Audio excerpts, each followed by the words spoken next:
എന്നെ ഒന്ന് കൊന്നുതരാൻ പറ്റുമോ? നിസ്സഹായത നിഴലിച്ച ചെറിയ ഞെരുക്കത്തോടെയുള്ള അവളുടെ ചോദ്യം ആ മുറിയെയും അവൻ്റെ മനസ്സിനെയും വല്ലാതെ വീർപ്പുമുട്ടിച്ചു. പ്രാണനെ പറിച്ചെറിയാനാണ് അവൾ ആവശ്യപ്പെടുന്നത്. തന്നെക്കൊണ്ടതിന് കഴിയില്ലെന്നറിഞ്ഞിട്ടും അന്നേറെ സന്തോഷത്തോടെ യാത്ര പുറപ്പെടുമ്പോൾ പിന്നീടൊരു ദുഃഖത്തിൻ്റെ കടൽ കാത്തിരിപ്പുണ്ടെന്ന് അറിഞ്ഞില്ല. ബോധം വരുമ്പോൾ അവൾ ICUവിലായിരുന്നു. നികത്താൻ കഴിയാത്ത നഷ്ടമായി പൊലിഞ്ഞ മോളുടെ ശരീരം അപ്പുറത്ത് തണുപ്പേറ്റ് കിടക്കുമ്പോൾ അവളെ ഒന്ന് ആശ്വസിപ്പിക്കാനോ സ്വയം ഒന്ന് ആശ്വസിക്കാനോ കഴിയാതെ അവൻ പിടയ്ക്കുന്ന ഹൃദയവുമായിരുന്നു. മോൾ എവിടെയെന്ന് ചോദിച്ചുകൊണ്ട് എഴുന്നേൽക്കാൻ ശ്രമിക്കുമ്പോഴാണ് അവൾ അറിഞ്ഞത് താഴേക്ക് ഇനി ശൂന്യമാണെന്ന്. കൈകൊണ്ട് വെറുതെ ഒരു പാഴ്ശ്രമം നടത്തി. ഇല്ല, ഇനി മോൾക്കൊപ്പം ഏട്ടനൊപ്പം കൈ പിടിച്ച് നടക്കാൻ തനിക്ക് കഴിയില്ലെന്ന് തിരിച്ചറിഞ്ഞ ആ നിമിഷം കൂടി നടക്കാൻ ഇനി മോളും ഇല്ലെന്നതുകൂടി അവളെ മരണവക്കോളം എത്തിച്ചിരുന്നു. അവസാനമായി ഒരു നോക്ക് കണ്ടു അവൾ. നിർജീവമായി പാതി ശരീരവുമായി നിലതെറ്റിയ മനസ്സോടെ നിശ്ചലതയോടൊപ്പം സഞ്ചരിച്ചുകൊണ്ട്. അഭി, നീ ഈ കഞ്ഞി കുടിക്ക്.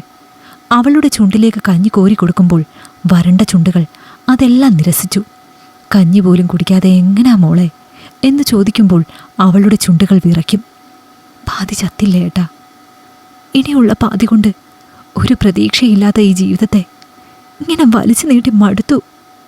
ഏട്ടൻ്റെ ജീവിതത്തിനൊരു ഭാരമായി കിടക്കാൻ എനിക്ക് വയ്യ. ഈ കിടപ്പുണ്ട് ഒന്നും നേടാനില്ലല്ലോ, നഷ്ടപ്പെടുത്താനല്ലേ ഉള്ളൂ. അവളുടെ വാക്കുകൾക്കിപ്പോൾ മുന്നത്തേക്കാൾ ഉറപ്പുള്ളതുപോലെ. ഒറ്റപ്പെടലുകൾ അവളെ മടുപ്പിച്ചു തുടങ്ങിയിരിക്കുന്നു. മോനെ, നീ ഇങ്ങനെ അവൾക്ക് കാവലിരുന്നിട്ട് എന്താ കാര്യം? അല്ലെങ്കിൽ തന്നെ എത്ര നാളെന്ന് വെച്ചാൽ ഈ ഇരിപ്പ്? ഉള്ള ജോലി കൂടെ പോയാൽ പിന്നെ വിഷം കോരി കുടിക്കേണ്ടി വരും. ഞാൻ അന്നേ പറഞ്ഞതാ, ജാതകദോഷമാണ്, ഈ കല്യാണം വേണ്ടെന്ന്. അപ്പോൾ 100 ന്യായങ്ങളായിരുന്നു. എന്നിട്ടിപ്പോൾ കണ്ടില്ലേ? ഇനി പറഞ്ഞിട്ട് കാര്യമില്ല, അനുഭവിക്കുക തന്നെ. അമ്മ ഉള്ളിലെ നീരസം മുഖത്ത് നോക്കി വെട്ടിത്തുറന്ന് പറയുമ്പോൾ ഉള്ളിലെല്ലാം കേട്ടുകിടക്കുന്ന ഒരാളുണ്ടെന്ന് പറയണമെന്ന് തോന്നി അവന്. ദയവ് ചെയ്ത് അമ്മ ഇതിലേക്ക് ജാതകവും ശനിയും പൊരുത്തവും ഒന്നും വലിച്ചിഴക്കരുത്. ഞങ്ങൾക്കിടയിലില്ലാത്ത പൊരുത്തക്കേട് പറഞ്ഞുണ്ടാക്കാതിരുന്നാൽ മതി. ഇത്രയും ദിവസമായി അമ്മ അവളെ ഒന്ന് തിരിഞ്ഞു നോക്കിയോ? ഒന്ന് സ്നേഹത്തോടെ അടുത്തിരുന്നോ? ഒരാശ്വാസ വാക്കെങ്കിലും. അതിന് പകരം ഓരോ കുറ്റം കണ്ടുപിടിച്ച് മറ്റുള്ളവരുടെ മനസ്സ് വിഷമിപ്പിച്ചിട്ട് എന്ത് കിട്ടാനാ? മകൻ്റെ ചോദ്യങ്ങൾക്ക് മുൻപിൽ ഒന്ന് പതറിയെങ്കിലും അമ്മയ്ക്ക് പറയാൻ 100 ന്യായങ്ങളുണ്ടായിരുന്നു. അതുകൊണ്ട് തന്നെ അമ്മയ്ക്ക് മുന്നിൽ സംസാരിച്ച് ജയിക്കാൻ കഴിയില്ലെന്നറിയാവുന്നതുകൊണ്ട് അവൻ വേഗം അവൾക്ക് കുടിക്കാനുള്ള വെള്ളവുമായി റൂമിലേക്ക് നടന്നു. റൂമിലെത്തുമ്പോൾ അവൾ കണ്ണടച്ച് കിടക്കുകയായിരുന്നു. കണ്ണുനീർ ഒലിച്ചിറങ്ങിയ പാടുകൾ കഴുത്തിലൂടെ പരന്നത് അവനൊരു തോർത്തിൽ ഒപ്പിയെടുക്കുമ്പോൾ അവൾ ആ കയ്യിൽ പതിയെ പിടിച്ചു. ഞാനൊരു കാര്യം പറഞ്ഞാ കേക്കോ? കാര്യം എന്തെന്നറിയാൻ അവൻ അവളുടെ മുഖത്തേക്ക് ഉറ്റുനോക്കുമ്പോൾ അവൾ നനഞ്ഞ പുഞ്ചിരിയോടെ പറയുന്നുണ്ടായിരുന്നു, ഏട്ടൻ വേറൊരു വിവാഹം കഴിക്കണം എന്ന്. എന്നെ ഓർത്തേട്ടൻ വിഷമിക്കണ്ട, എന്നെ വീട്ടിലാക്കിയാൽ മതി. എനിക്ക് സന്തോഷമേ ഉള്ളൂ. എന്നിട്ട് വേറൊരു വിവാഹം കഴിക്കണം. അതാകുമ്പോൾ അമ്മയ്ക്ക് സഹായത്തിനൊരാളും ആകും. എന്നെക്കൊണ്ട് ഒന്നിനും കഴിയാത്തിടത്തോളം കാലം അത് അമ്മയ്ക്ക് ബുദ്ധിമുട്ടേ ഉണ്ടാക്കും. ഞാൻ കാരണം ഒരാളും. അതുകൊണ്ട് മറുത്തൊന്നും പറയരുത്. അവൾ അപേക്ഷയോടെ അവൻ്റെ കയ്യിൽ മുറുകെ പിടിക്കുമ്പോൾ അവൻ ഒരു വാക്കുപോലും പറയാതെ അവളുടെ കൈ പതിയെ എടുത്തു മാറ്റി പുറത്തേക്ക് നടന്നു. വാതിൽ കടക്കുമ്പോഴെല്ലാം ചെവിയോർത്ത് പുറത്ത് അമ്മ നിൽപ്പുണ്ടായിരുന്നു. പെട്ടെന്ന് അവനെ കണ്ടപ്പോൾ മുഖത്ത് വന്ന ജാള്യത മറയ്ക്കാൻ പാടുപെട്ടുകൊണ്ട് അമ്മ ഒന്ന് പുഞ്ചിരിച്ചു. പക്ഷെ അവൻ്റെ മുഖത്ത് പുച്ഛമായിരുന്നു. ഒളിഞ്ഞു നിന്ന് കേൾക്കാൻ മാത്രം അവിടെ ഒന്നുമില്ലല്ലോ അമ്മേ എന്നവൻ പുച്ഛത്തോടെ പറയുമ്പോൾ അമ്മ അത് കേൾക്കാത്ത പോലെ അവനോട് പറയുന്നുണ്ടായിരുന്നു, നീ എൻ്റെ കുറ്റം കണ്ടുപിടിക്കാതെ അവൾ പറയുന്നത് കേൾക്ക്.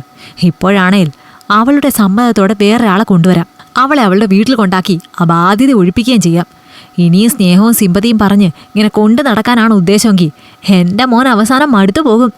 അതുകൊണ്ട് പറയാ, അവളുടെ ആവശ്യം പോലെ നീ അങ്ങ് ചെയ്. കക്ഷത്തുള്ളത് മെല്ലെ കളഞ്ഞിട്ട് ഉത്തരത്തിലുള്ളത് എടുക്കാൻ നോക്ക്. അവൻ അമ്മയെ രൂക്ഷമായി നോക്കിക്കൊണ്ട് ഒന്നും മിണ്ടാതെ പുറത്തേക്ക് നടന്നു. മനസ്സ് ശാന്തമാക്കാൻ ആരുമില്ലാത്ത ഒരിടം കണ്ടെത്തി ഒറ്റയ്ക്കിരിക്കുമ്പോൾ അവനേറെ ആലോചിച്ചു. അമ്മയ്ക്ക് സഹായത്തിന് ഒരാളില്ലെങ്കിൽ അതിൻ്റെ കൂടെ ദേഷ്യവും അവളോടാകും തീർക്കുക. അതിങ്ങനെ കിടന്ന കിടപ്പിൽ കരഞ്ഞു ജീവിക്കുന്നതിലും ഭേദം. ഒരു തീരുമാനം എടുത്തായിരുന്നു അവൻ വീട്ടിലെത്തിയത്. പിന്നീടുള്ള ദിവസങ്ങൾ അതിനുള്ള ശ്രമവുമായിരുന്നു. അന്ന് അവളുടെ ഡ്രസ്സുകൾ മുഴുവൻ പാക്ക് ചെയ്യുമ്പോൾ അവൻ പറയുന്നുണ്ടായിരുന്നു, നാളെ ഒരാൾ എൻ്റെ കൂടെ വരും എന്ന്. അവൾ അന്നാദ്യം ഒന്ന് ഞെട്ടിയെങ്കിലും പതിയെ പുഞ്ചിരിച്ചു. നിന്റെ ആവശ്യമുള്ള ഡ്രസ്സൊക്കെ ബാഗിലാക്കുന്നുണ്ട്. നാളെ അവൾ വന്നു കഴിഞ്ഞാൽ. അവൻ വാക്കുകൾ മുഴുവനാക്കാതെ അവളുടെ മുടിയിലൂടെ തലോടുമ്പോൾ അവൾ ആ കൈയിൽ മുറുകെ പിടിച്ചു. പിന്നെ ആ കൈ കവിളിലേക്ക് ചേർത്ത് കണ്ണടച്ചു കിടന്നു. ഇനിയൊരു വാക്കിൻ്റെയോ നോക്കിൻ്റെയോ ആവശ്യമില്ല എന്ന് അവൾക്കറിയാമായിരുന്നു. രാവിലെ കുളിച്ചൊരുങ്ങി പുറത്തേക്ക് പോയ അവനൊപ്പം ഒരു പെണ്ണ് കൂടി കയറി വരുമ്പോൾ അമ്മ സന്തോഷത്തോടെ ഉമ്മറത്തേക്ക് വന്ന് ആ പെണ്ണിനെ ചേർത്ത് പിടിച്ചു. നല്ല മോള്, കണ്ടാലേ നല്ല ഐശ്വര്യമുണ്ട്. അമ്മയുടെ വാക്കുകൾ കേട്ട് അവൻ പുഞ്ചിരിച്ചു. നീ അകത്തേക്ക് ചെല്ല് എന്നും പറഞ്ഞു പോയത് ഭാര്യയുടെ മുറിയിലേക്കായിരുന്നു. എന്നാ പോകാം. അവനെ പ്രതീക്ഷിച്ചിരിക്കുന്ന അവൾ പോകാമെന്ന് തലയാട്ടുമ്പോൾ ആ കണ്ണുകൾ നിറഞ്ഞിരുന്നു. പതിയെ അവളെ എടുത്തവൻ വീൽചെയറിലേക്കിരുത്തി. അതിലിരിക്കാൻ ബുദ്ധിമുട്ടുണ്ടെങ്കിലും അവളത് പുറത്ത് കാണിച്ചില്ല. പതിയെ അവളെയും കൂട്ടി പുറത്തേക്കിറങ്ങുമ്പോൾ അമ്മ മുന്നിൽ പോലും വരാത്തത് അവളെ വിഷമിപ്പിച്ചു. പതിയെ അവളെ പുറത്തേക്ക് കടത്തി മുറ്റത്ത് നിൽക്കുന്ന വാഹനത്തിനരികിലേക്ക് എത്തിച്ചു അവൻ. പിന്നെ താങ്ങിയെടുത്ത് സീറ്റിലേക്കിരുത്തി. ഞാൻ ഇപ്പോൾ വരാം എന്നും പറഞ്ഞ് തിരികെ പോന്നവൻ കയ്യിൽ 2 ബാഗുമായി കാറിൽ കയറുമ്പോൾ അവളുടെ കണ്ണുകൾ നിറഞ്ഞൊഴുകിയിരുന്നു. ആരോടും യാത്ര പറയാതെ വണ്ടി മുന്നോട്ടെടുത്ത് അവൻ വീട്ടിലേക്കുള്ള വഴി കടന്ന് മുന്നോട്ട് പോകുമ്പോൾ ഏതോ ലോകത്തെന്ന പോലെ ഇരിക്കുന്ന അവനെ തോണ്ടി വിളിച്ചു അവൾ. ഏട്ടാ, വീട്ടിലേക്കുള്ള വഴി കഴിഞ്ഞു. അവളുടെ അമ്പരപ്പ് നിറഞ്ഞ മുഖത്തേക്ക് നോക്കി അവൻ ചിരിച്ചു. ഇങ്ങനെ ഒരുപാട് വഴികൾ കഴിയും ഇനിയും. അതങ്ങനെ കഴിയട്ടെന്നേ. നമുക്കിങ്ങനെ ഒരു യാത്ര പോകാം. അമ്മയ്ക്ക് ആവശ്യം ഒരു ജോലിക്കാരിയാണ്. അങ്ങനെ ഒരാൾ ഇപ്പോൾ വീട്ടിലുണ്ട്. ഞാനിനി കെട്ടിയ പെണ്ണാണെന്ന് കരുതി ഇച്ചിരി സ്നേഹം അതിന് കിട്ടിയാൽ കിട്ടട്ടെന്നേ. നമ്മുടെ യാത്ര കഴിഞ്ഞു വരുന്നത് വരെയെങ്കിലും. പിന്നെ നിന്റെ കാര്യങ്ങൾ കൂടെ അവളെ നോക്കിക്കൊള്ളും. മാസം നല്ലൊരു ശമ്പളം കൊടുത്താൽ മതിയല്ലോ. താലി കെട്ടി കൂടെ പൊറപ്പിക്കാൻ ഇനിയൊരു പെണ്ണിൻ്റെ ആവശ്യം എനിക്കില്ല. അതിപ്പോൾ പൊരുത്തം ഇച്ചിരി കുറഞ്ഞാലും സാരമില്ല. എനിക്ക് നീ മതി. മനപ്പൊരുത്തത്തേക്കാൾ വലുതല്ലല്ലോ മറ്റുള്ളവർ എഴുതി വെച്ച ജാതകപ്പൊരുത്തം. അവൾക്ക് എന്തു പറയണോ എന്നറിയുന്നുണ്ടായിരുന്നില്ല.